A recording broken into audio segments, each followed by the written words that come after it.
You have something to say to me, sir? It's about your attitude, Fetch. Would we be right in thinking that you don't consider us worthy heirs to Aunt Grace? There is a saying, Mum, one may take the cow out of the field, but one can never take the field out of the cow.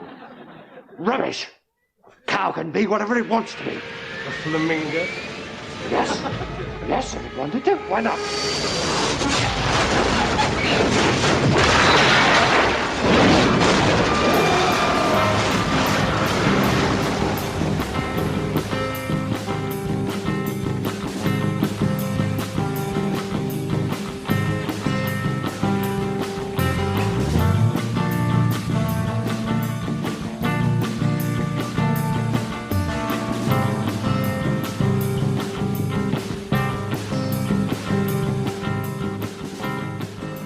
Hello and welcome to Piloting Error, the show where we find shitty old pilots on YouTube and watch them so you don't have to, unless you want to.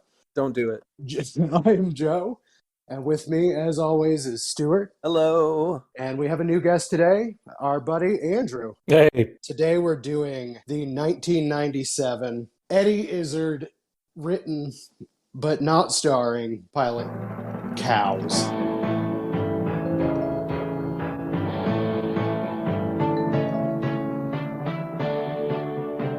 One of the worst pieces of shit I've ever seen in my entire life. It's weird that we have to qualify that he's not starring in it. Yeah.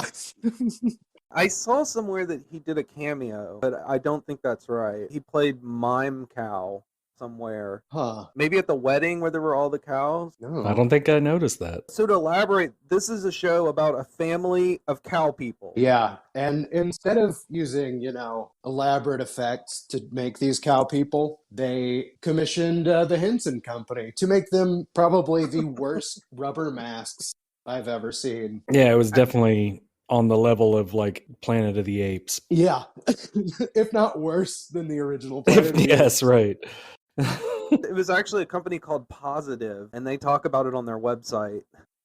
And we can get into that, what they have to say about it, because they had the only really behind the scenes that I could find. Huh. Wait, they produced the masks? I thought Henson did it for him. No, this has nothing to do with Jim Henson.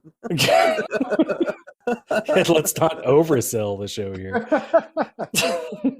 It's similar to a pilot we watched a while back. Dog Police! For starters, Dog Police is only 8 minutes long, and this is 50 minutes long. Jesus Christ. I counted about 4 separate acts, I think. I watched the 50-minute version the first time, and then decided to try out the slightly better quality one that's over an hour long, because they include all the original commercials from BBC 4. Oh my gosh. Oh yeah, that was like a relief for me. That's exactly what Cheryl said. She was like, the commercials are in the fucking show. She's completely right. I've got a review of most of the commercials. Oh, good. Freaked, but ugly, but funny. Welcome to show business, morons! It made me think of the Alex Winter movie. Oh, yeah. Yeah, great movie. That was a way better cow person. Have you seen that, Andrew? I've never seen that. It is very bizarre, but very fun. Oh, really? Yeah, it's very early 90s, MTV vibe. It has a cameo by Johnny Depp as the Wolf Boy. Or no, it's not Johnny Depp, it's Keanu Reeves. Oh, Keanu Yeah, Reeves. he's uncredited. Oh, wow. He's an amazing Wolf Boy. And you are lucky I don't bite you! In Cows, the costumes are disturbing, off-putting, and the writing is bafflingly bad. What bothered me was you would expect a lot of cow puns and cow jokes, but there aren't very many. No. I wrote down the exact same thing. Most of the jokes are just that the cows are weird and extremely stupid, but they aren't stereotypically cow-like. Yeah, I was going to come on here pretty angry about there not being enough cow puns and cow jokes. There could have been more milk jokes. That could have gotten really gross. They could have started squirting milk at each other at some point. I mean, that would have been awful. Something about steaks, maybe. Do they even bring up eating beef? Toby wears a shirt that says 100% beef. Right, 100% pure beef. I have to say, it grew on me, though, as these really awful pilots tend to do, and I attribute that to Stockholm Syndrome. Yeah. Yeah. We should fucking change the title of the podcast to Stockholm Syndrome. Intro. There are jokes. By that I mean they're set up and pay off. Yeah, it's got the competency of like a Steve Harvey joke. Yeah. The formula's there, but the payoff is nil. Great, I see what you've done, but it's just not funny. I think there were maybe like 5 things in this entire fucking thing that made me laugh. That's way more than me. Yeah, that's definitely more than me for sure. For me, it also had the double problem where it's not only disturbing, it's also foreign. Yeah. It adds another level of confusion. Because this is the first non-American pilot we've ever done. Oh, you're right. When we watch a lot of shit we cover on this podcast, it may be like poorly written, but it's still also familiar because I still recognize the language and tropes of American TV. Mm-hmm. And so Right. I'm assuming I'm missing a lot since I didn't grow up watching British TV. I could easily see this being one of those shows that I find out about from some random person and they're like, yeah, it's my favorite show. And it's run for like 15 fucking years.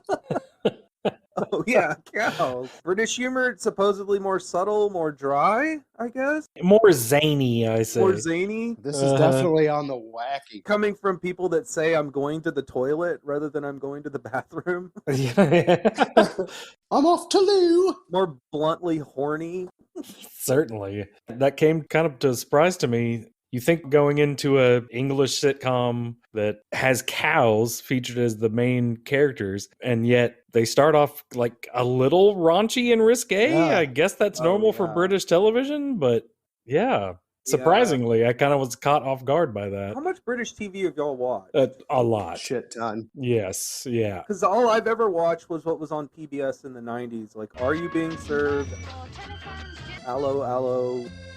Last of the Summer Wine, Mr. B. Yeah. That's definitely where it all started for me, for sure, yeah. All the actors in this, they're still working, and they all have fairly recent projects, and they're all apparently like really well-known British actors, but I have no idea who any of them are. I knew Pinky, I've seen her before, but also I think the mother's voice, she was like the midwife in Children of Men, you know, the woman who was gonna like give birth to the only child that was being born. I think that was her. I know one of them was Miss Trunchbull from Matilda. Oh, yeah. I remember seeing that. Yeah. That's her. The mother. Oh, okay. Big deal for the Matilda head.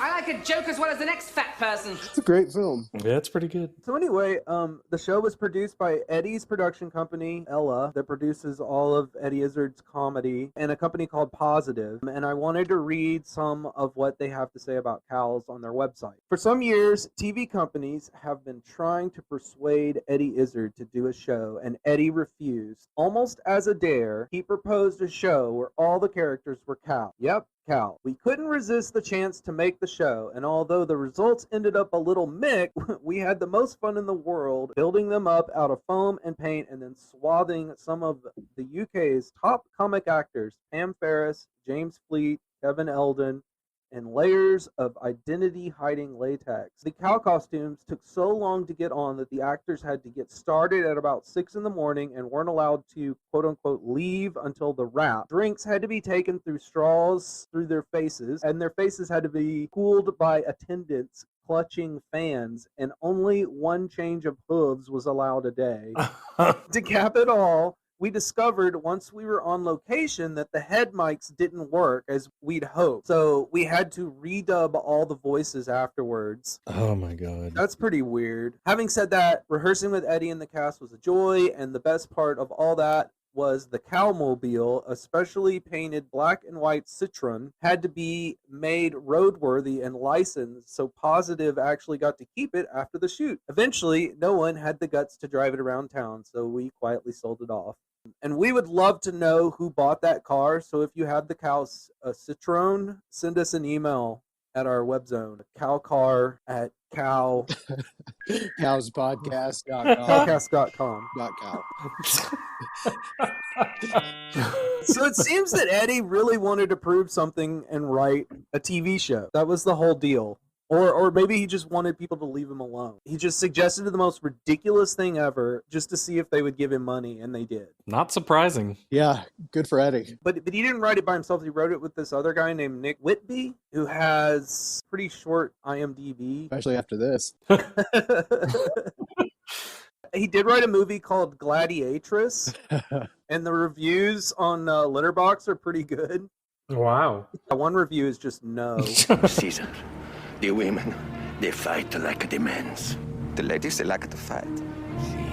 Get the ships. This I got to see. He had something he really wanted to say about classism. That's kind of like a deeply rooted British comedy topic. Yeah. There was, of course, a big transition, in their involvement in a certain class level on the show, for sure. Yeah, I guess it's really like a barnyard Beverly Hillbillies to a certain extent. Yeah. Oh my God, yes. Let's talk about how we watched this one. It's on YouTube. Mm-hmm. The channel that it's on has a little over 100 Eddie Izzard TV clips, and they stopped posting around 4 years ago. Not but Eddie. It's run by a weird old British man. That was uploaded 8 years ago and has 9,500 views, which is average for a shitty pilot on YouTube. There's always roughly 1,000 people a year who will force themselves to watch something horrendous. Yeah, it's always surprising how many people have watched this shit. There's better entertainment out there. Go watch something else. The quality of this video is so bad. They, for some reason, turned on motion stabilization, so it looks like the camera is following the cow's head movements. Yeah, not quite sure I fully understand that decision. Is that the version you watched, the older one or the newer one? I guess it was the older one, yeah. The one that was all shaky? Yeah, that was like tracking their heads, yeah. Oh my God. So it was hard to watch at some points, actually. It really did a number on my eyes. You didn't realize that there was a better version up on YouTube? No, I didn't. I just I watched the one that I was sent. Oh man, I'm so sorry. That's why I told you it was quite a chore to watch. Let alone the content. Oh my God. It's the most awful thing. I felt like I was like tripping when I tried to watch it. Like, oh my God. I was like, there's got to be a better version. There's another one that's been up for roughly a year that's got 500 views. Oh, okay. Clearly off of somebody's home recording because it has all of the British commercials. Which is amazing. Oh my gosh. Yeah, that is amazing. This channel may be a treasure trove to someone interested in British TV. It has a lot of obscure recordings of shows. I particularly enjoyed a show called Engineering Announcements from 1990. What? It was just news, I guess, for engineers. It has some of the amazing synth music. Yeah, up that music in here. Whenever I watch like something I've taped off TV, from years ago, I am always more drawn to the commercials. I just find that to be a really fascinating phenomenon. I don't think anybody at that time would have guessed that anybody would want to watch commercials. Yeah, why does marketing have such a strong tie to our nostalgia? It's very strange. Yeah, I mean, we've talked extensively, Andrew, about all of the jingles that we still remember. Oh, yeah, exactly. Why do I remember a fucking phone number for a carpet cleaner in the town I grew up in? It's just ingrained in Empire Carpet. 800-588-2300 Empire. Yeah, there's that one. Dalworth Clean. Call 267-8433. Local commercials that are just ingrained into our brains. Oh yeah, you can find them at the market. We talking about flea market. Montgomery, it's just like a mini mall. There's that quality to it where it's so of the moment, and when it's done, it disappears forever. Right, yeah. Yeah, I guess in marketing, there is a very high turnover rate of themes and tropes, I guess. Yeah, absolutely. I mean, it doesn't hurt that commercials now are such fucking dog shit that the ones from that era are almost art comparatively. Like now it's just like some fucking old farmer weeping over a truck and a narrator talking about how we're all one people or some shit. Well, it certainly terrifies me for the next generation of commercials in the next 20 years. There will never be a commercial more funny than the first Bush's Baked Beans commercial with the talking dog. When he says, "Roll that beautiful bean footage." They used like a dog sitting up and they just played it back and forth, like rocked it back and forth to make it look like he was talking. And it was so bad. And the guy was such a bad actor. Right. He was like, Uh-oh. Great tasting Bush's Baked Beans. He just shakes his head and that was it. Oh no, my dog's talking and he knows my bean recipe. Yeah. Now here's your bag of money. Who the fuck would tell a dog a bean recipe anyway? Dogs can't cook.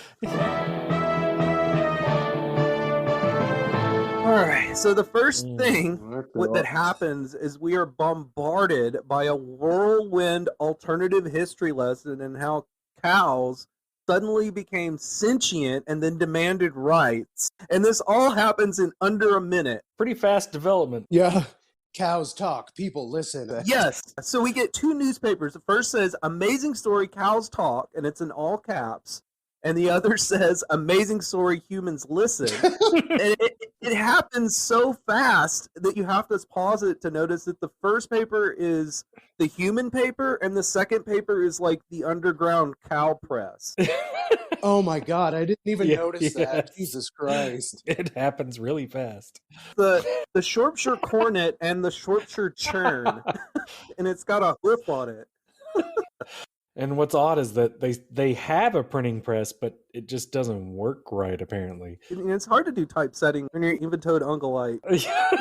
We get a few more newspapers. Cow Puddle Martyrs Defiant, Cows Mutiny in Punjab, many squashed. No More Hay, says cows. Beef prices crash.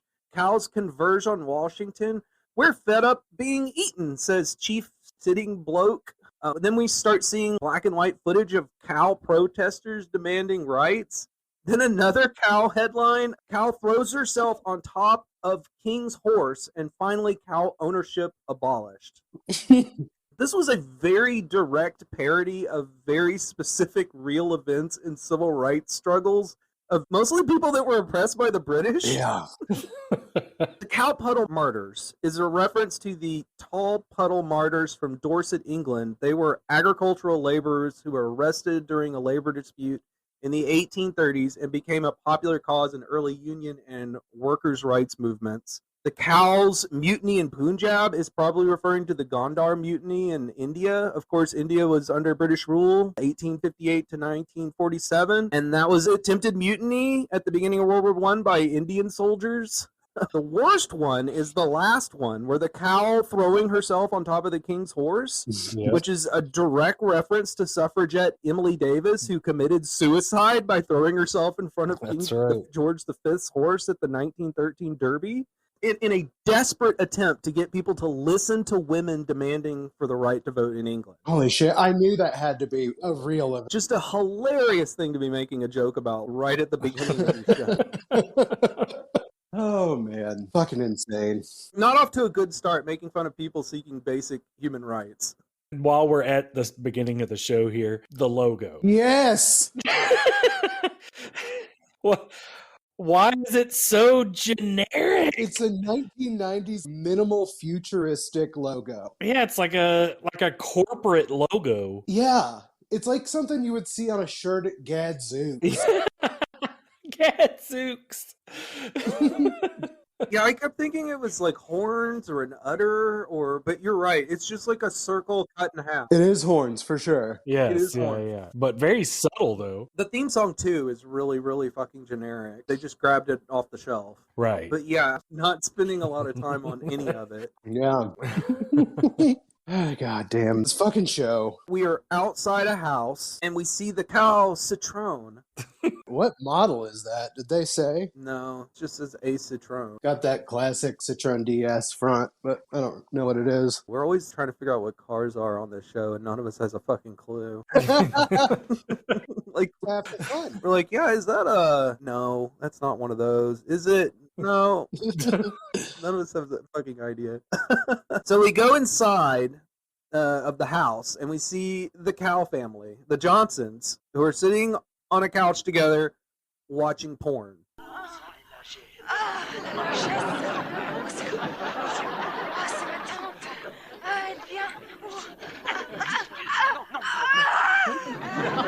Yeah. Right off the bat, like I was caught off guard. What? Where's this going? If you didn't think civil rights humor the lowest we could go, we go right into that.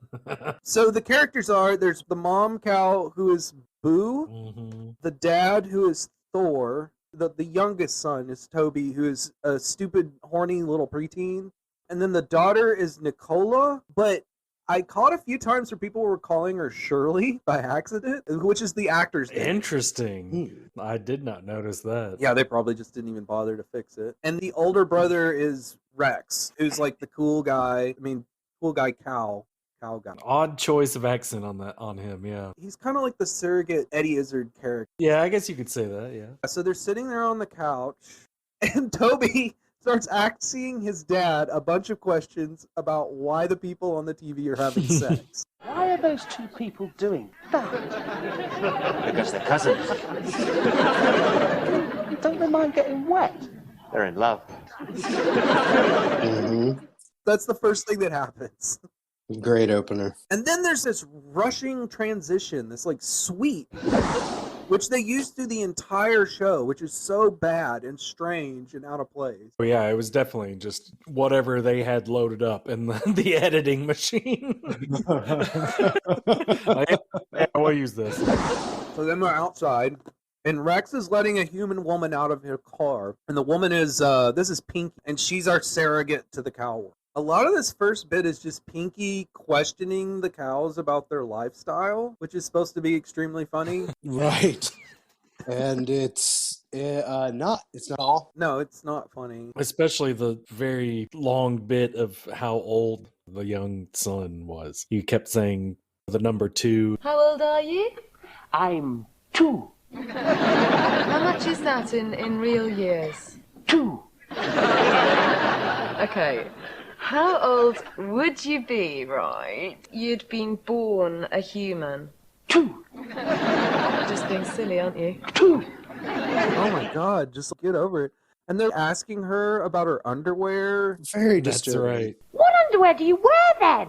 Do you think this is a bit personal? I think it's a fair question. Right, I wear knickers. Knickers? Holy God, how much do they weigh? Like, what? Like, why is any of this happening? Well, that might have come into play later. Remember where they had to wear each other's underwear for, like after the wedding thing? Oh. Maybe they were interested in that for some reason. That They have to match in some way. They have to be compatible. Pinky is extremely accommodating to how weird the cows are. In fact, I would say she's delighted by them. Yeah, quite delighted. Yeah, I mean, who wouldn't want to be around a bunch of cows? They're like surrounding her and poking her and all over her, and she's just grinning the whole time. But she's also just terrible. Like, her acting is completely flat through this whole thing, so it might be there's that too. Well, she knows what's happening. What's that? She knows this is not going anywhere. She's a professional. She just seems like she's just going through the motions whenever she's on screen, not making any effort in any way. Definitely. Before they go in the house, she's like, You have a very unusual house. Yeah, it's a barn conversion. It used to be a barn. No, a 3-bedroom house. solid joke, but not funny. Set up, payoff, not funny. So bad. And the house is extremely close to the freeway for some reason. Is that a joke? Is there a joke about cows being close to the road? Might just be the real estate that they could afford. It might be cheaper to live by the highway. That's in a bunch of British things, I feel like. Just them building highways, like Hitchhiker's Guide. There's the whole bit where they're building a new highway through his house. You think it may be like a British trope or something? Yeah, maybe there was just overdevelopment. You know, the British, they love to talk about the M1 a lot. You know?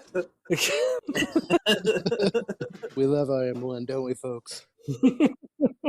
So they go in and Rex introduces the cows to Pinky. Mom, Dad, Shirley, Toby, this is Pinky! Hi. They all get off the couch and circle her. And this is when I first realized that it's not just cow heads. They have on full body cow suits with like bulbous and lumpy bits, and they're hunched over. Yeah, pretty much just pillows. They're very disturbing looking. So disturbing. They're all shaped like Mewtwo. The Pokemon? Yeah. They're also asking her if her and Rex are fucking. So, are you shagging? Yeah, that's right. It's all very horny. I mean, Randy. Yeah. Yeah, they get straight to it for sure, asking her questions about their sex life. And this is when she says she doesn't have sex before marriage. No, I don't believe in it before marriage. Shame. It's a lot better before, isn't it, dear?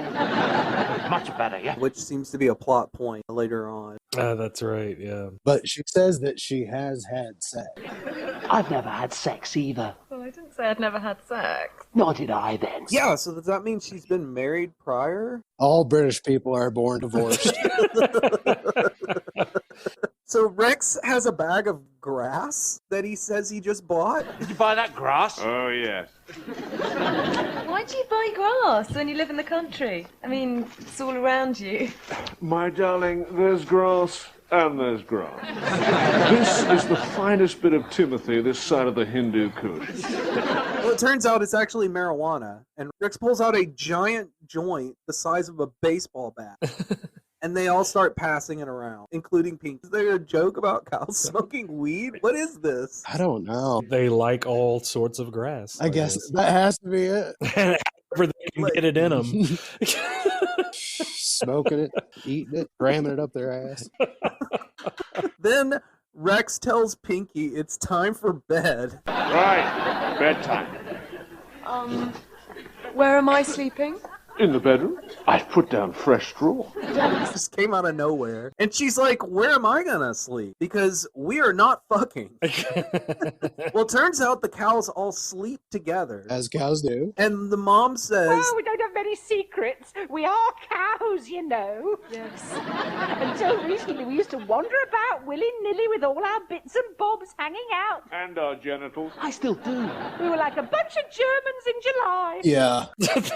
That was a part that I laughed at pretty hard. That's actually. pretty good. We're all about Germans in July on this podcast. What do they call the German nude hiking? There's like a word for it. Turn on the piloting error computer.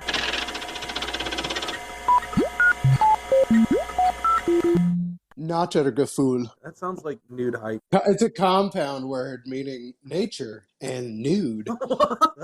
I mean, nature basically means nude, right? Like, it basically. I guess so. Natural, yeah. Don't worry, babe. I never rut on a first night. No, we shall play bezique, and then I shall lull you to sleep with my B-flat harmonica.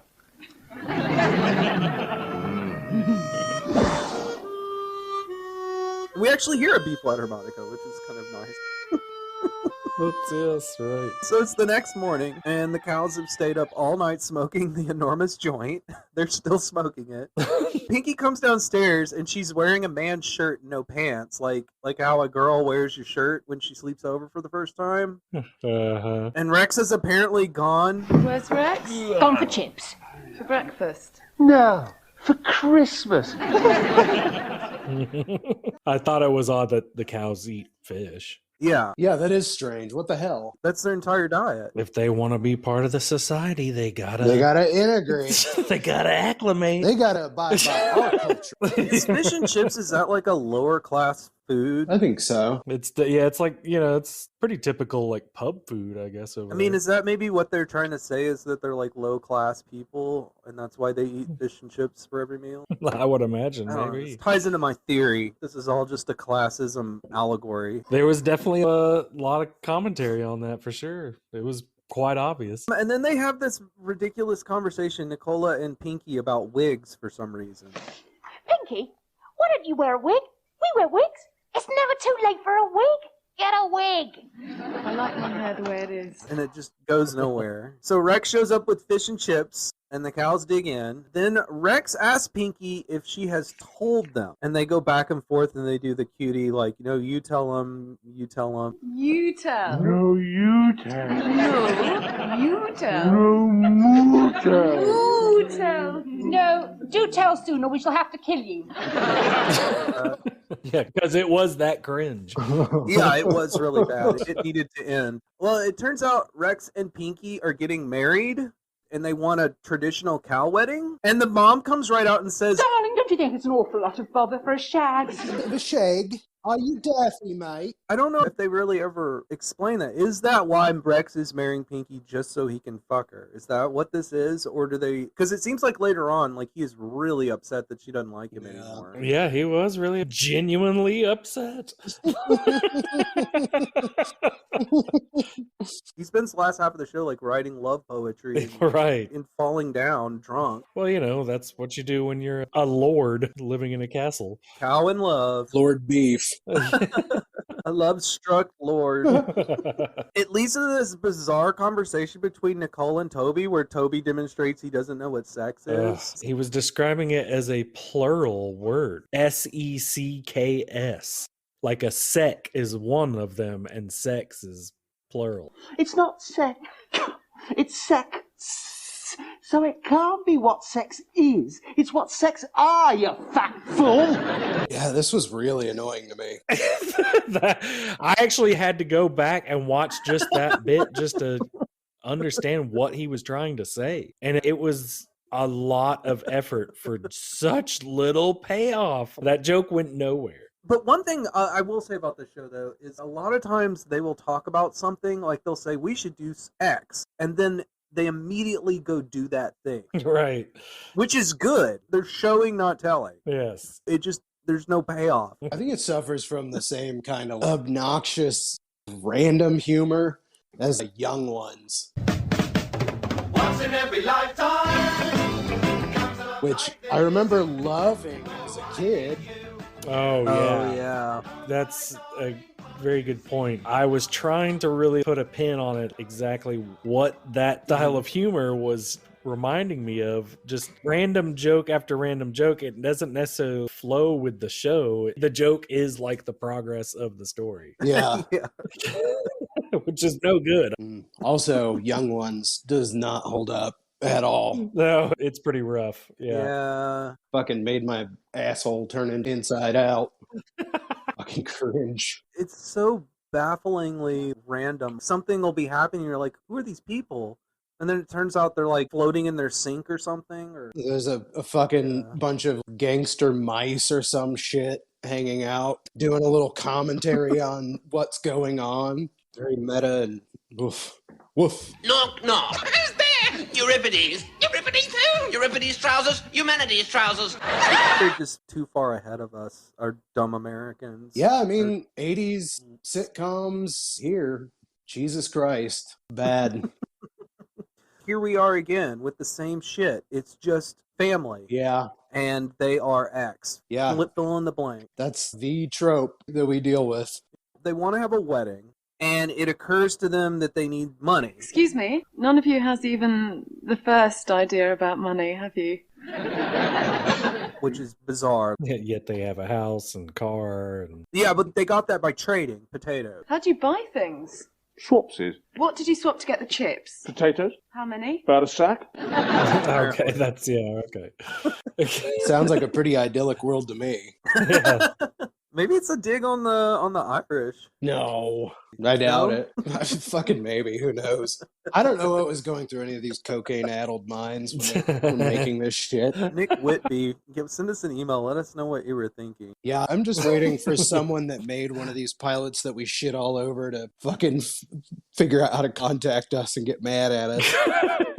It's not hard. Our email address is on our website. You can just go to our website, highlight our email address, and then copy and paste it into your favorite email program, Pegasus or Microsoft Outlook, and then send us an email. It's really easy. Prodigy Online. Dial up your internet, connect to your BBS, and then call us know that you're on the BBS so that we can be on there too, and then you can send us as many messages as you want. It's that simple, people. I mean, we're living in the future. Join our BBS server. Jane, stop this crazy thing! So Thor apparently at some point won the lottery, and he buried the money. What about that money you buried when you won the lottery? This is the time.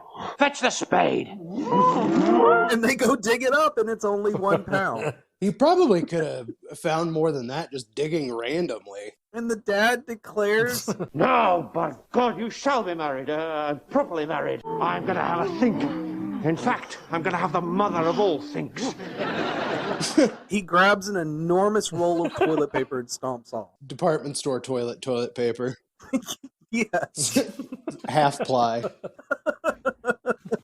And this is your grandma's toilet paper. Not my grandma. She got that Charmin shit, bro. Really? Yeah. My grandmother, it was like sandpaper. No. It's like your skin's coming off. I'm sure if my grandpa had his way, he's a very utilitarian man. I'll just use this old sandpaper. I'm sure he's wiped his ass with fucking frozen bark. Depression toilet paper. While Thor's gone to think, the cows show Pinky some photos out of their family album. That's great Aunt Grace. Great big dangerous Aunt Grace. What a wonderful old cow. She used to hang out with Noel Coward on the Côte d'Azur. She inspired the song Mad Cows and Englishmen. He wrote it about her. But those were political times and they changed it from cows to dogs. Oh, wow. This is a real thing. Noel Coward, he actually did write Mad Dogs and Englishmen. That's a real song. I thought he was a playwright. Yeah, I think you're right. I think he was a playwright. Again, like, I know nothing about British culture. You'll learn it when we start our Frasier podcast. Yeah.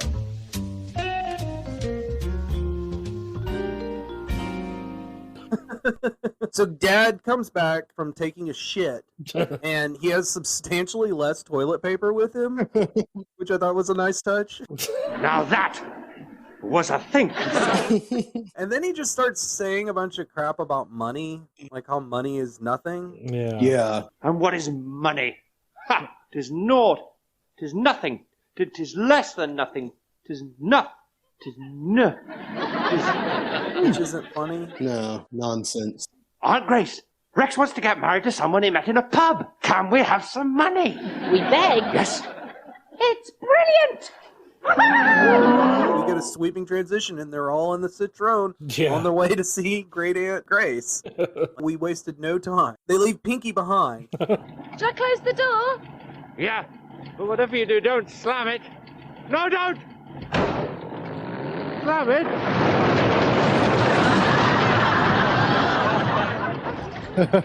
It's a pretty good looking collapse, too. It's not bad. I didn't spend a lot of time trying to figure out what castle most of this takes place in. It seems like it takes place in like a manor, because that's the next place they go is Great Aunt Grace's English country estate. It's like what's that show? What's the show on PBS? Are You Big Sir?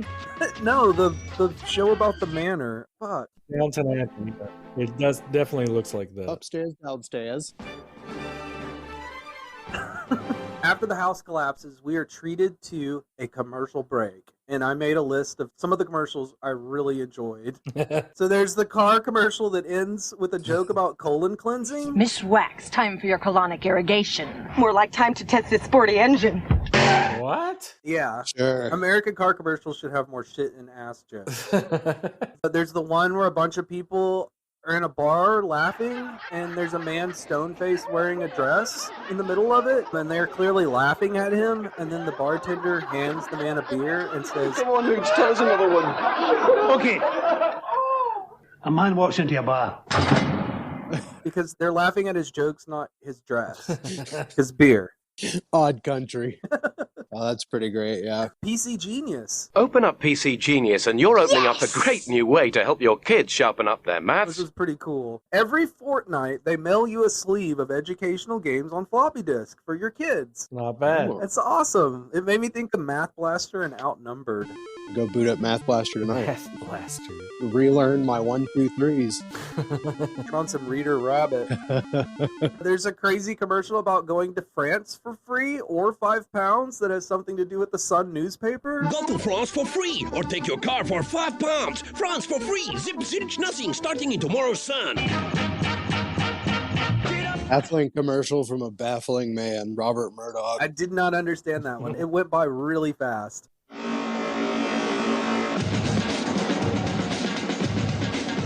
And then there's one that seemed like a Prodigy video that was filmed at Mardi Gras, but then it's an old man riding a bike, and then this guy imagines he's a sports star, and then he's like, nah, I'll just go drink the Caffreys. And he's like in a pub.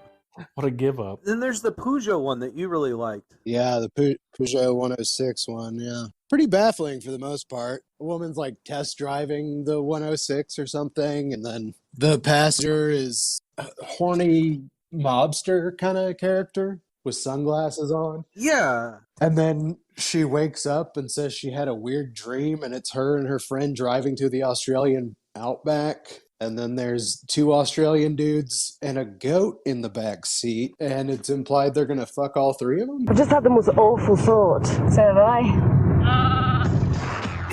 Makes me want to buy a Peugeot. Makes me want to fuck a goat. Be adventurous. The new Peugeot. The barnyard is your oyster. There has never been a woman. There has never been a legend. There has never been a motion picture like Evita. We get an Evita commercial that's almost completely muted, thankfully. God. That must have been for the video release of Evita, because it came out in 96, I think. Oh. Didn't fact check that, but that's what Cheryl said. There's a Cronenberg 1664 commercial. Classic pretentious guy beer. There's a Parisian dance hall piano player complaining that no one shouts encore at him, only at the waiters for more beer. Encore! To the waiters. Cronenbourg 1664, the best premium beer in France. Pretty good commercial. I thought I wish I saw these, but now I'm glad I didn't. You can always go back and watch them. Yeah, you can go back, rewatch cows. The one with the guy sitting in like a Sartre void. Uh-huh. And he's sitting there wearing like a Christmas cracker crown. Like you pop a Christmas cracker and that's what they do in Britain. Like they all wear their crown at Christmas dinner. Yeah, oh, right. And remember, this show was on New Year's Day, so Christmas had just happened. He does this little spiel about some sort of antiquated phone service. Until January the 6th, every third minute you spend on a national call is free. The 3rd minute, the 6th, the 9th, the 12th, all the 3s are free. And then there's animals sitting next to him. There's a pig, a duck, and a turkey. Just sitting on the ground next to him. And he turns to the animals. Hey, hang on a minute. Christmas is over. What's the turkey doing here? And the pig talks. A turkey is for life, not just for Christmas. The guy turns to the camera and he's like, oh, yeah, right. So he doesn't understand it either. Yeah, very weird. Weird slogan. And that's it. That's the commercial. You relate to them. It's always good advertising.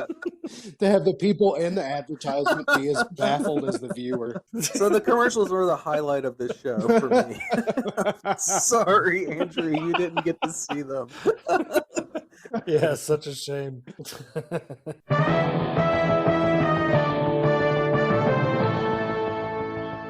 So we come back from the commercials, and the cows are singing "You Are My Sunshine" as they ride in the Citroen.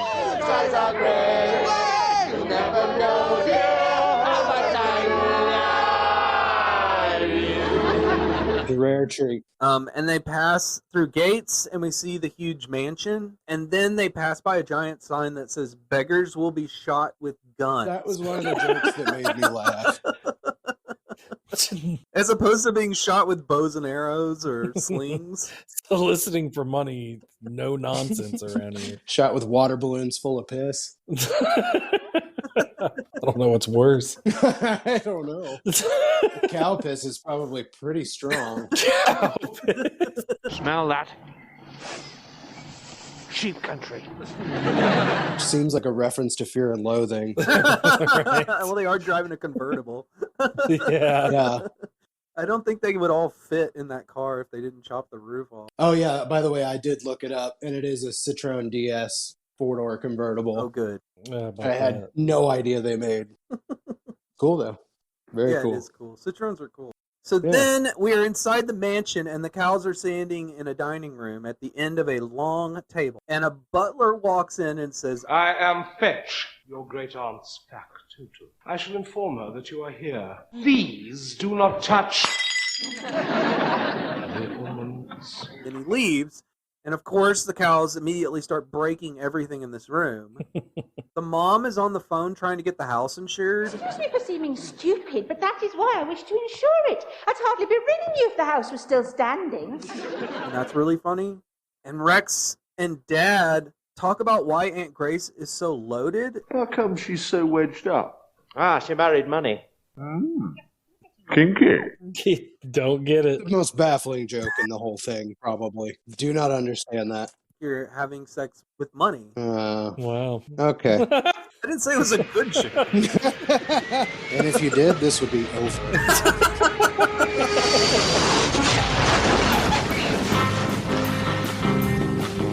For some reason, they decide to start sliding Toby down the table on his stomach like a shovel puck. I know. Let's play sliding. Clear the table. What? Like, what planet is this an okay thing to be doing? Like, I really don't understand. So Fetch comes back and gets them, and Fetch and the cows, they're walking through a grove of trees, and he is telling the mom, I don't like cows. My experience, there are superior cows and inferior cows. Classes. This seems to be a particularly British theme that's starkly different from American. Just like generally so bluntly talking about class and stuff. Yeah, we don't do that on our sitcoms. Like, generally, everybody is equal, and then there's one, like, obnoxious, ultra-rich guy. Yeah. In American culture, there's rich people and poor people, but like the rich people want to act like they're just like everybody else. Yes, right. We have a culture in our country where it's the president eats hot dogs and stuff. We want to pretend like we're all the same, but we're not. Mm-hmm. Like we have classes. Oh, one of the greatest quotes I've ever seen from a politician in my entire life. Mitt Romney said, "My favorite meat is hot dog. My second favorite meat, hamburger." No, what the hell? Robot? What in the fuck? Hamburger. He is a... What's up, gangsters? It's the M.I. Double Tizzle. Great Aunt Grace sitting in the middle of a field, surrounded by living room furniture, rug, and she has a chair, and then she has like an insert fireplace. She's got a lamp, like maybe a bar in the background. They have a little wet bar. Is this a cow thing? Like cows sit outside? Yeah, they just like to be out on the grass. So Great Aunt Grace, she's an old lady cow, and she has a gray wig and a cane and a walker, and she's very grumpy. So the cows and Great Aunt Grace have this very nonsensical conversation where she basically tells them if they catch her, she will give them money. I shall be chased. She keeps saying, "Chase me, chase me, oh, chase me." It was like a trial by chase. Yeah. Trial by chase. Yeah. But of course, she was on her walker, so she's not going fast at all. That's the thing. Did we cover that she's supposed to be an Olympic sprinter or something? Oh, right. No, we forgot that. Yeah. But right. Yeah. Who's that? That's Aunt Grace. When she reached the finals of the Olympics in 1932. What in? Greek wrestling. She was up for a bronze, but they had to abandon the event. Why? Ran out of Greeks. Okay, so Fetch tells the dad that Aunt Grace doesn't acknowledge male cows, and every time the dad talks, she asks if someone farted. Did somebody break wind? That's right. Which was kind of funny. Yeah. Like he'll say something and she's like, Somebody has let one go. So she runs off and we do one of those sweeping transitions. And then the cows come through like a secret door in a bookcase for some reason. Yeah. Into a room where Great Aunt Grace is standing in front of a roulette table. And she tells them now they have to play roulette with her. Faites monsieur, mesdames, messieurs. You can't win if you don't spin. The mom puts all her chips on 6. Great Aunt Grace spins the wheel and it lands on 6. But then Great Aunt Grace denies that it lands on 6. I won! No, you didn't. And just moves the chips off of the 6 on the table. Mom puts all the chips on 6, and Great Aunt Grace says, I like you, Boo. You cheat. Yes. Yes. Or the will. I'm changing the will. So random. It's like a long way for nothing again. That's basically the theme of this entire fucking show. Yep. This is definitely one where it was so beyond anything I thought it was going to be. I imagined it was going to be bad, but it is so beyond bad. Yeah, it's quite the struggle. Yeah. Eddie Izzard isn't the most unfunny person. Like, not really. Done some really good stuff. I thought maybe this had a glimmer of hope, but I was fucking wrong. Could not have been more wrong. It's almost like self-sabotage. Yeah, it certainly is, yeah. It's almost like a fuck you. They gave him money and he set it on fire. Yeah. Well, you know, paid off for him. I guess. He's rich as shit now. And in everything. Right after this happened is when he really blew up. I think he realized he shouldn't be writing. He should just be acting or, you know. Well, wasn't Dressed to Kill the year before this? Wasn't it 96? Yeah, but this was probably made in 95. Yeah. It had been sitting around and then they, you know, it's just like in American TV. Like they had a dead spot in the schedule and they had this pilot sitting on. Yeah, let's air a special movie. Special presentation. Yeah, they just threw it on because who cares?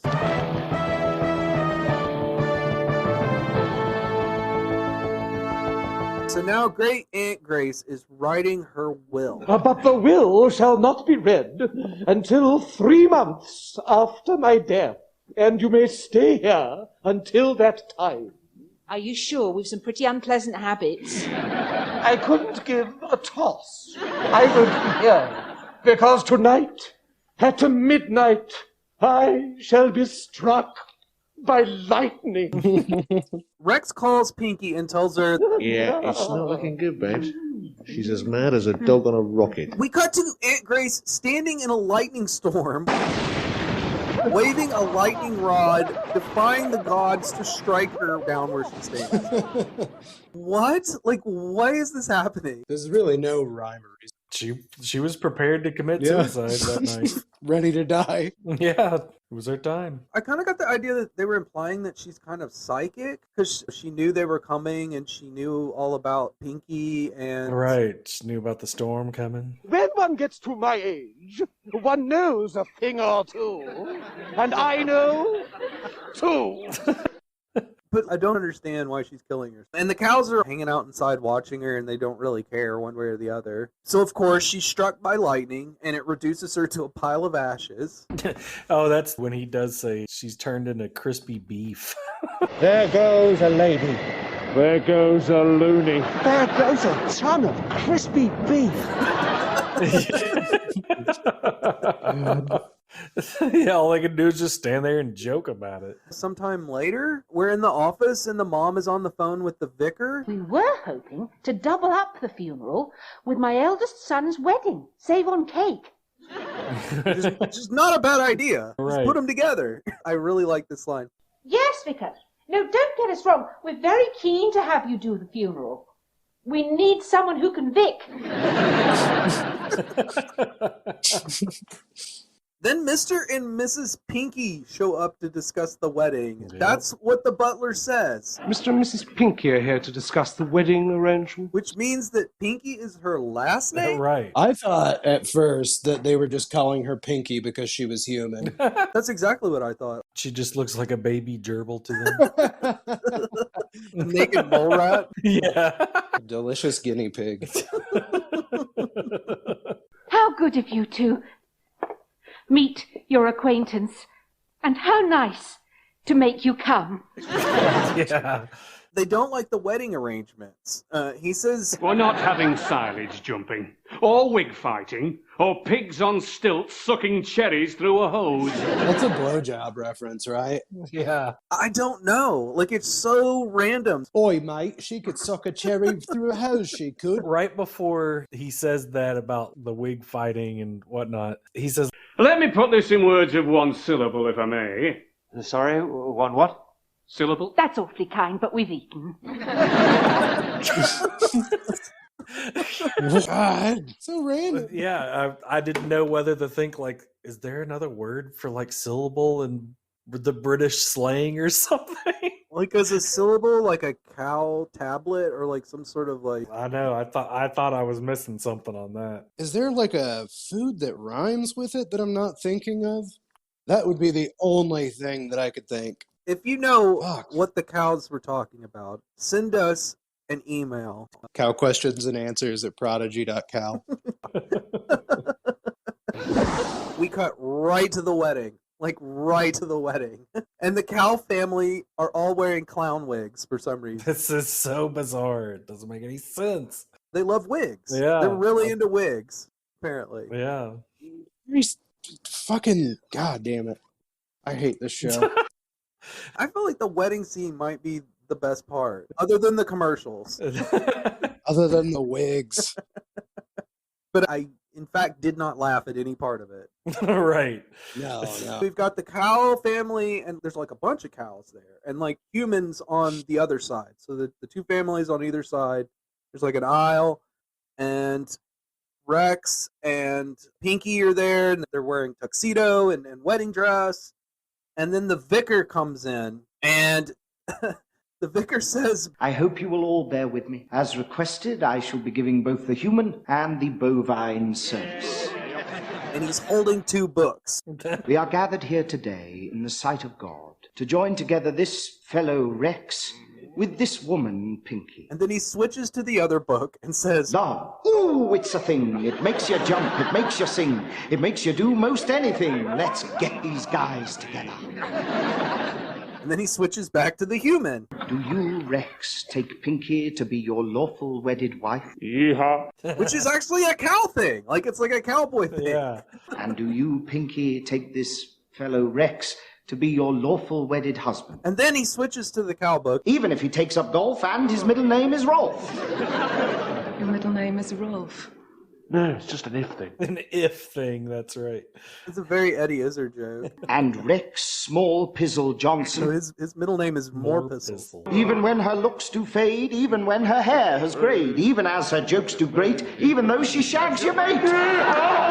Which they all cheer for. Yeah, everybody goes crazy. They love that.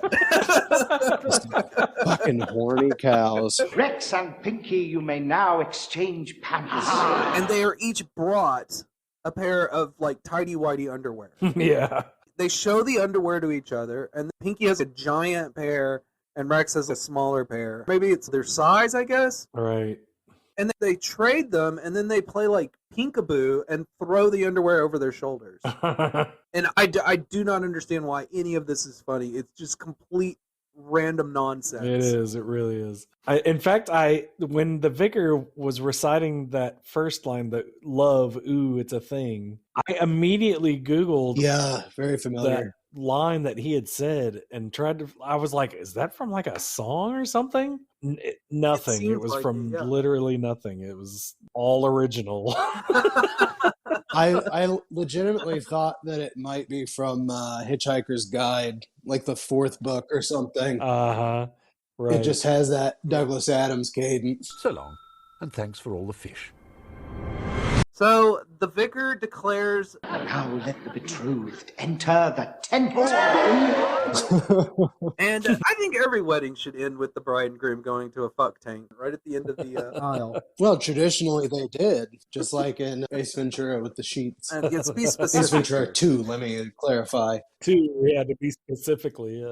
Alrighty then. While they're in the fuck tent, the cow parents tell the human parents, "Now we shall dance the dance of the four parents." And the dads and the moms pair off, which I guess is more funny than the opposite genders dancing. I guess. And then we get a ridiculous dance scene. It's just really stupid. Then we hear a shriek, and Pinky runs out of the fuck tent, and her parents are chasing after her. And then Rex comes out and says, "What happened?" "All I did was lick out my nose." Baffling. This confused me the most out of the entire show. Can I pause it here? A husband who can lick out the inside of his nose is probably going to have a fairly happy wife. That's exactly what I thought, and I was like, why did she run away from that? I thought she might have liked that. He's gonna get boogers inside her. Did she not know what she was getting into? Has she never met a cow before? How much time did she spend with him? All of a sudden, after all of this, she's freaked out by cows. Like appalled by it. Just completely traumatized, it seemed like the way they put it, you know? Yeah. It's so weird. It was really confusing to me. But hey, got to get that story rolling, that plot rolling somehow, I guess. Got to keep going. It's the middle of the show. You got to have that. The pivot point. Yeah.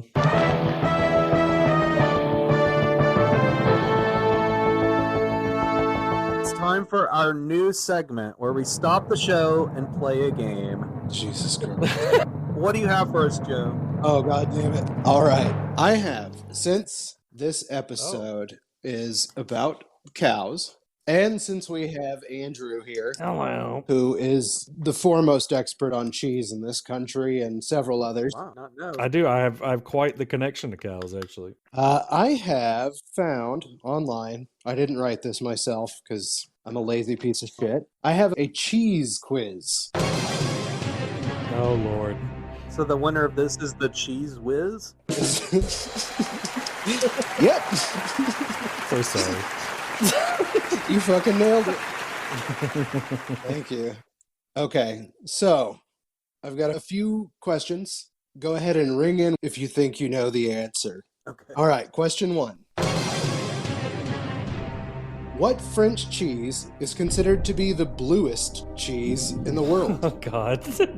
Is it Roquefort, Gorgonzola, Dulce Latte, or Saint-Agur?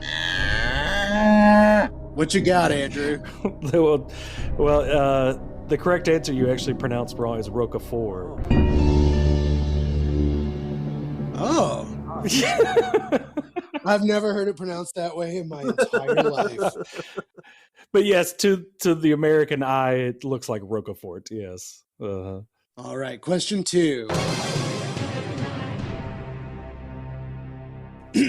What country is known for the invention of cheddar cheese in the 12th century? Oh, no. Oh, my God. Why are you doing this to me? Is it A, France, B, Italy, C, England, or D, Spain? Andrew? It's definitely England for sure. All right. I'm going to say France. All right. Oh, it was England? Yeah. Okay. It was England. Much like a sommelier in the wine world, what is a cheese connoisseur called? Oh, Lord. A, fromagerie, B, the big cheese, C, turophile, or D, a natto? Do it. I'm going to say the first one, the fromage. Nope. Andrew? Yes, it's turophile. Thank you. I don't know why I even tried.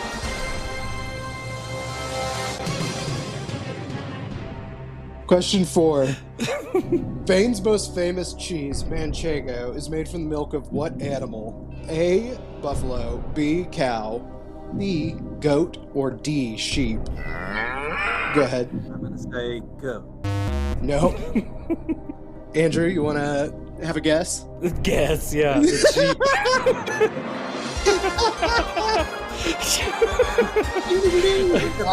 You're slaughtering. Yeah, a majority of Spanish cheeses are sheep. Okay. All right.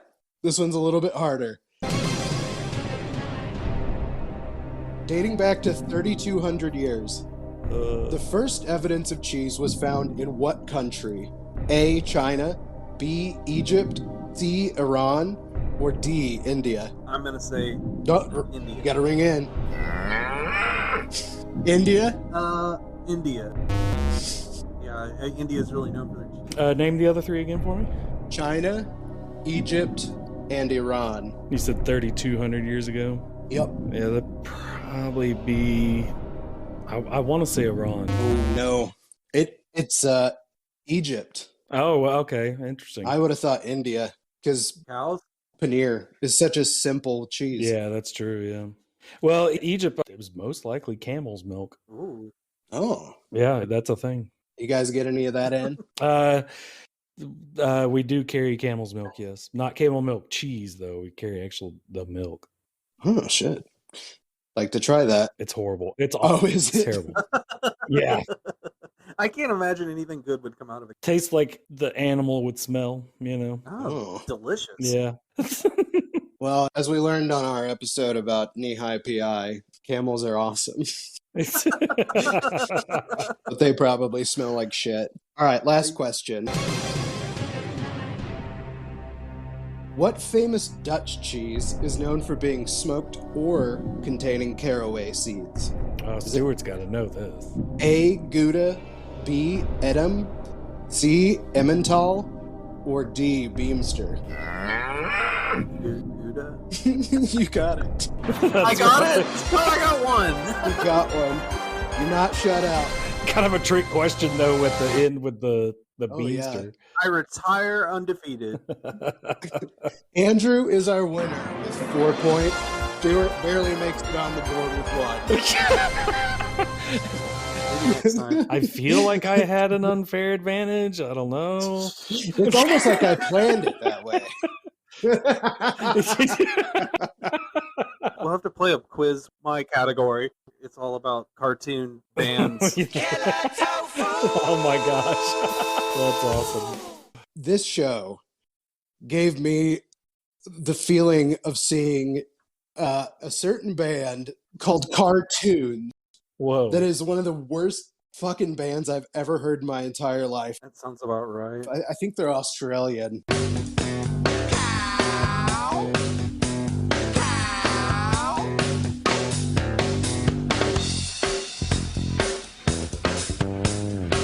Jesus. Hideous looking. So disturbing. What music do they play? Pop music. Like covers or originals? Originals. Well, at least it's original. You should check them out. It's real bad. Check out Cartoons. Wow. We'll have it on our web zone. Yet another recommendation from Stuart for people to watch cartoons.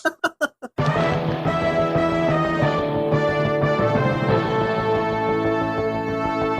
sometime later, when the cows are getting accustomed to having a giant manor home, Nicola/Shirley is berating the staff like a drill sergeant. You're fired. I want your desk cleared in 15 minutes.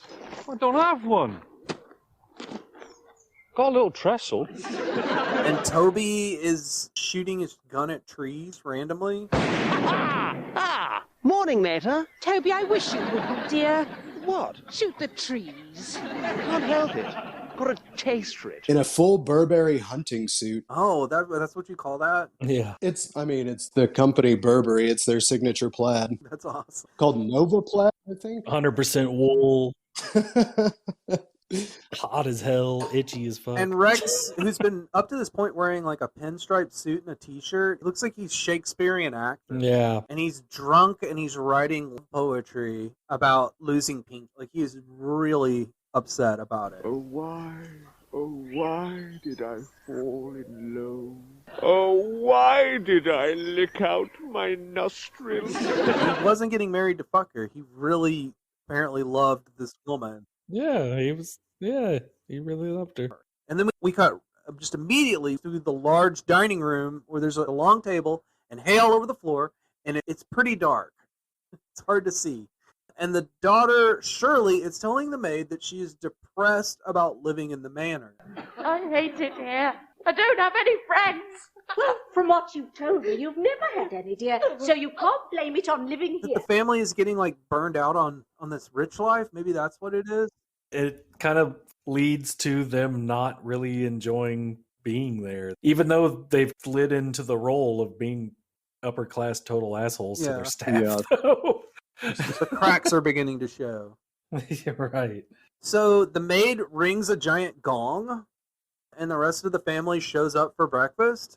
And Toby comes in with his gun. He's happy. But Rex staggers in and just falls on the table drunk. And the parents show up and complain about the croissants on their plates. They look like big spirals of doggy doo. Yeah. It's a croissant. And then Thor proceeds to tell all of them that he is running for Parliament. As a what? Has that something to do?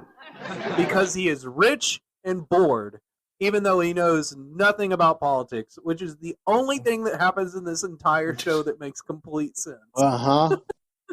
Pulled from the headlines. I intend to announce myself with a power supper for the local chairman. I shall personally choose the menu, and no expense will be spared. It will be a dinner that'll never leave them. And then we cut directly to that dinner party.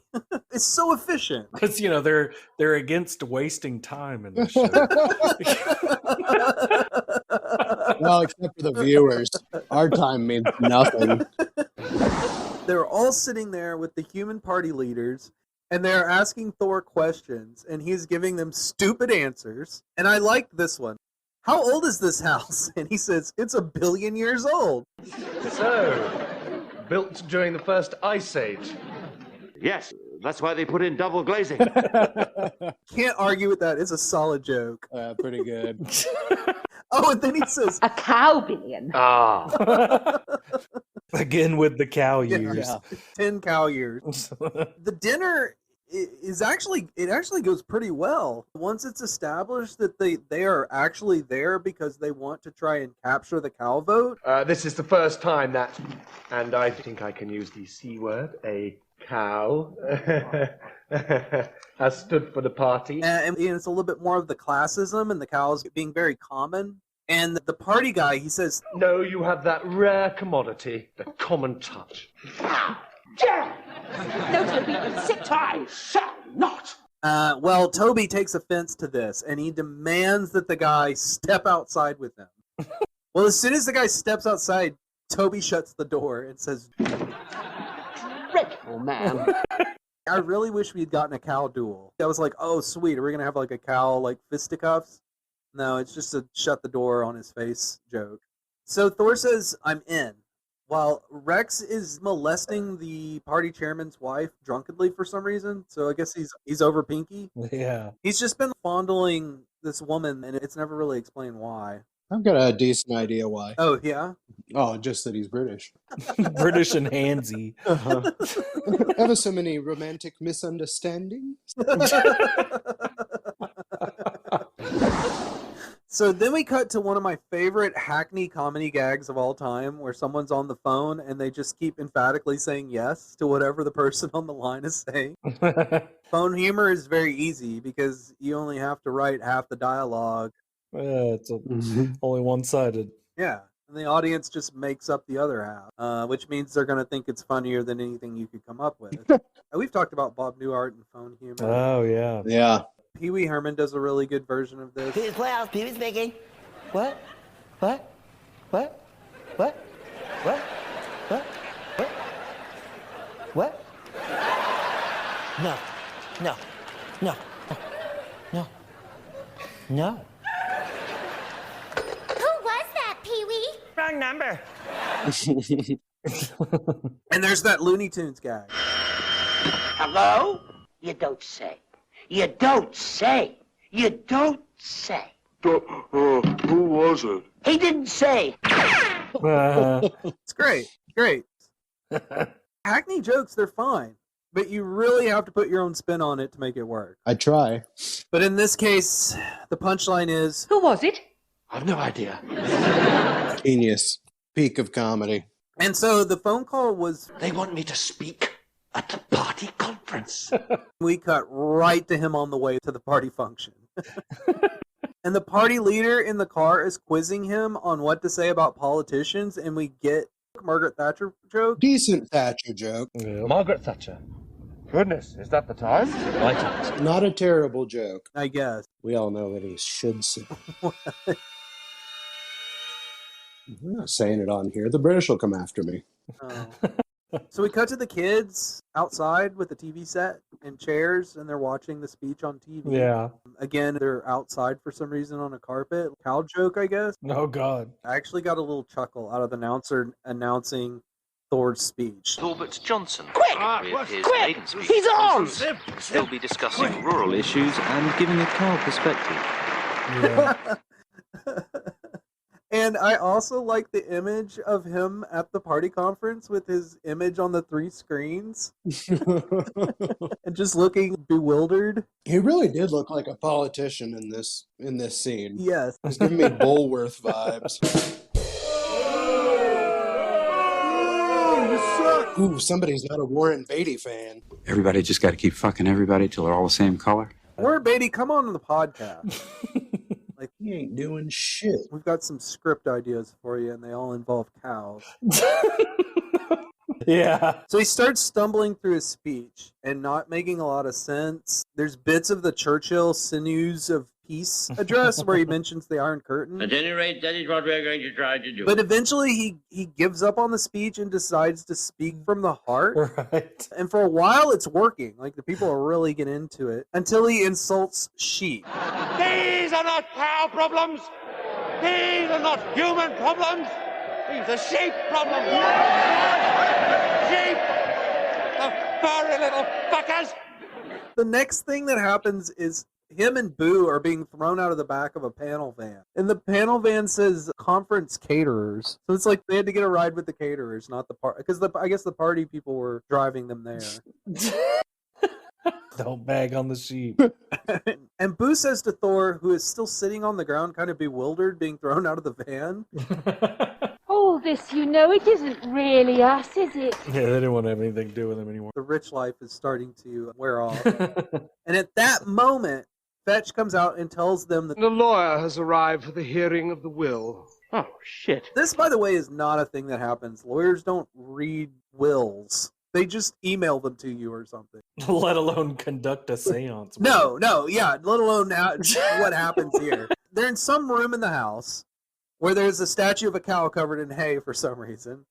They're all sitting at a round table, and the lawyer and all the cows join hands, and they begin to try and channel Great Aunt Grace like it's a seance. Oh, by the way, the lawyer is the actor that played Great Aunt Grace. Mm-hmm. Right, the voice. Yeah, so he starts channeling her, and he obviously sounds exactly like her. So Great Aunt Grace, through the lawyer, tells them, To my great-grand-niece, Buella, my estate, comprising 500 acres, the servants, their children, the furniture and fittings, and my collection of novelty soups. But we don't want any of it, Aunt Grace. Tough teeth. And at that moment, Pinky and Mr. and Mrs. Pinky burst into the room, and this is the dumbest thing ever. The Pinkies challenge the will based on some kind of cow law technicality. But if you invoke the right of... you do not have the lawsuit, for it also stipulates that at least one member of the herd must be with calf. Aha! That's where you're wrong. Aha! Is it? Because I aha-ha, you're aha. By what precedent? By the precedent of Ahaha versus Aha, Devises Assizes 1944. Aha! But Devises Assizes was annulled in Hull. Aha! But the annulment in Hull went to appeal in Deal. I kind of thought this was funny. I'm not going to lie to you. I thought it was, like, maybe the thing that they put the most effort into in the whole fucking show. I don't know. I thought it was pretty give up. Did you? Oh yeah, it was like that. They're like mooing back and forth at each other like it's some sort of legalese. Like it. I think it's stereotypical British comedy. getting so caught up in your own boppiness. Well, it turns out the Pinky gets the mansion because she was pregnant or something. Yes, the bylaw was there can only be a transfer of property if the marriage has been consummated with a child. And they're like, oh, well, they don't have a child. And they're like, oh, yeah, well, I fucked her. We did it twice in the fuck tent. In the tent? That was very, very quick. Well, I'm very, very good at it. It turns out they're going to switch houses. That's part of the law. Yeah, and they are all happy because they're tired of living in the mansion, and they give it to the Pinky family. They pile in their Citroen. Rex is very upset over losing Pinky and shows her he has learned how to use a handkerchief. Pinky! What? Look, I've got a hanky. It's too late. He's not impressed. Damn it, that's what that was about. And then we cut back to the lawyer who's gathering his papers, and he's like suddenly repossessed by Great Aunt Grace, who finishes where she left off. So, where was I? Ah, yes. To my great-grand-niece Buella, my estate, comprising 500 acres, etc., etc., etc., my collection of soups, and my phenomenal gambling debts. Which the Pinkies have now inherited. So the cows actually narrowly avert calamity again. And they get the Pinkies' house. Yeah. They arrive at their new home, which is a little English row house. Horrible wallpaper. They declare it has potential, and they all grab sledgehammers and drills, and they tear out the walls and spread hay around. We end with the cows outside burning the furniture and stuff that was in the house around a campfire in the street. Roasting marshmallows, right? I don't know. They're roasting something, and it's green, and it's on sticks. Yeah, I could not tell. I don't know what that's supposed to be. I figured it was just marshmallows. Green marshmallows. Grassmallows. Do they have green marshmallows in the UK? Ooh, marshmallows. Oh my god. Now you're thinking. I'm back, baby. They're sitting around the campfire and they're singing Home on the Range. Home on the range. Which is like one of only two obviously cow things that they do in this whole show. They do it like super exaggerated. Home on the range. They don't know anything about a fucking range. Well, they're British people. Right. They don't know the real way to sing Home on the Range. Yeah. You may have convinced the courts that you're equals. You ain't convinced us. And the credits roll as the people come out of their house to see what the hell is going on, and there's a police siren in the distance because I guess the police are going to have to come and deal with the cows. Beat the shit out of them. Yeah. And that is cows. Yeah. Good fucking riddance. That is cows. I don't know if you watch the rest of the thing, but at the very end we get voiceover that's like, now it's time for dark skies, some conspiracies and aliens. In 1947, aliens landed on Earth. Conspiracy? You have no idea. The truth? It's already here. Dark skies are ahead on 4. And a little bit of the intro that has a very classic mysteries 90s music.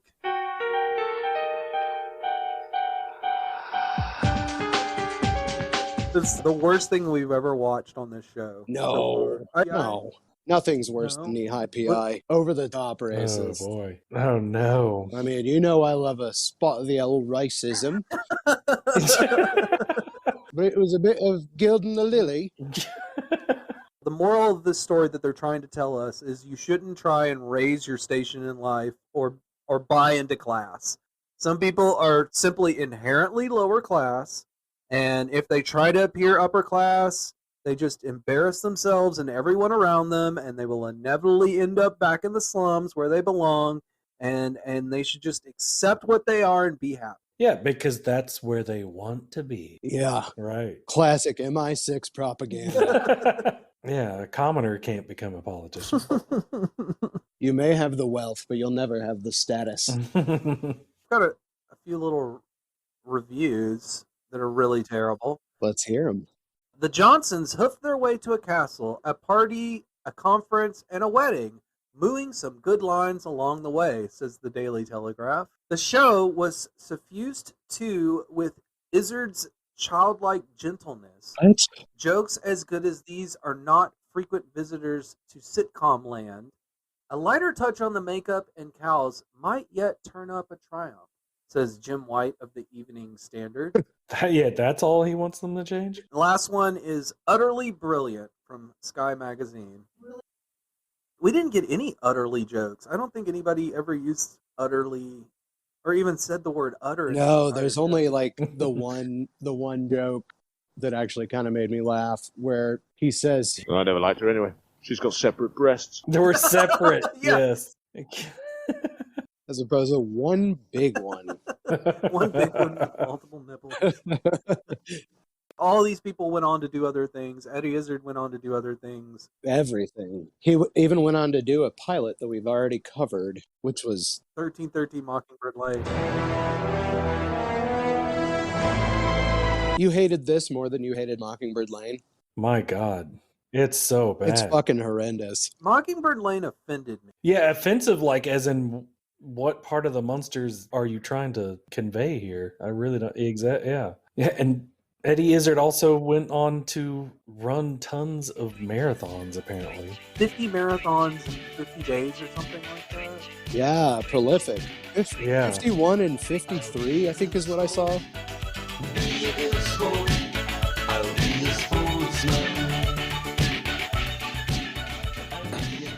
So, what do we think about this fucking piece of cow dung? It's like one of those where it's like, I can't believe it exists. It's baffling. It is confusing from beginning to end. The only reason why I would ever tell anyone to watch this would be if you're planning to do a lot of drugs and really want to bother yourself, put on the version that's motion tracking and you'll have a terrible time. I'd tell them to watch the commercials. Yeah, the commercials are good. Skip to the commercials. Football for people who only watch the Super Bowl. Just watch the commercials, man. You'll love it. They're all online the day before. I'm just a bit of a connoisseur of commercials. Well, it certainly is quite unbelievable that something like this exists or even got produced and actually made and got past people reading the script and saying, oh yeah, this'll do. Yeah. This might work. It just, that baffles me big time, especially in something so risky as creating TV shows. You know what I mean? And I guess it's just money being thrown around. Like Stuart said, it's just money that probably just got wasted and was there to be had. And okay, let's make something. And this is the result. We don't understand it. We don't get comedy. But Eddie Izzard, this guy, people like him. So maybe it'll work. Maybe once we put it out there, it'll find its audience. One of the big takeaways for me is that we have all these British comedies that we love. Father Ted, Black Books, basically everything Graham Linehan did, even if he's a bit of a dickhead. But there is so much more. There's a lot. There's so much more television on in Britain that we're not privy to. And if any any more of it is like this, I'm glad they don't bring it all in.